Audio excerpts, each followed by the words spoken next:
Hello, this is Arya. Welcome to Odisha Post Live and you are watching today's top headlines. Offline classroom teaching for first year UG and first year PG students for 2021-2022 session will begin from November 1 and November 15 respectively.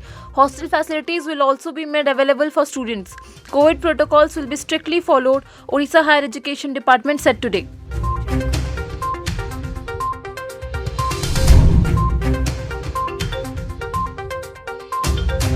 BJP workers Wednesday staged protests across Odisha demanding the ouster of Minister Divya Shankar Mishra for his alleged links with Gobind Sahu, the prime accused in lady teacher Mamita Meher murder case.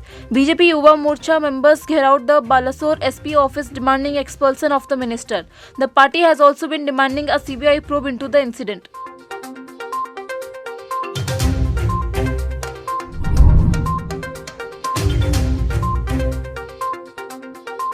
In a fresh revelation pertaining to DRDO Chandipur espionage case, a police source today said that a company named Lulu International Agency in Dubai had sent 24,000 rupees to the bank account of one of the arrested accused in Odisha. A class 4 employee of Military Engineering Services in Jodhpur was also honey-trapped.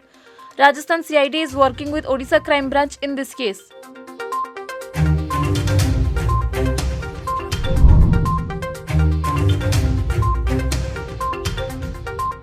The Supreme Court Wednesday set up a 3-member committee to probe the Pegasus spyware snooping allegations. This committee will be supervised by a retired top court judge, Justice R.V. Ravindran, who will be assisted by Alok Joshi, former IPS officer, and Dr. Sandeep Oberoi.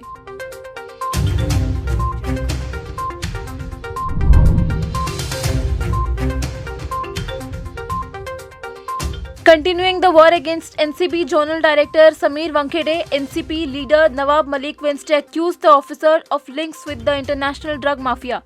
He also accused Wankhede of changing his caste to get the government job and demanded a probe.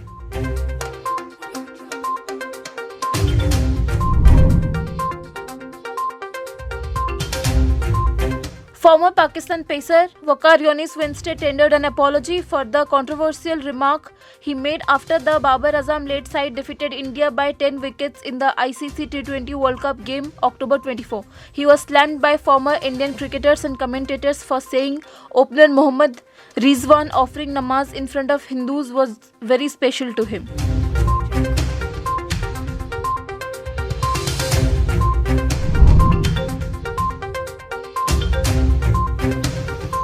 Saudi Arabia has agreed to revive its financial support to Pakistan, including about $3 billion in safe deposits, $1.2 billion to $1.5 billion worth of oil supplies on deferred payments. An agreement to this effect was reached during the visit of Pakistan Prime Minister Imran Khan to the kingdom this week. That's all for today's top headlines. To stay updated, keep watching Odisha Post Live.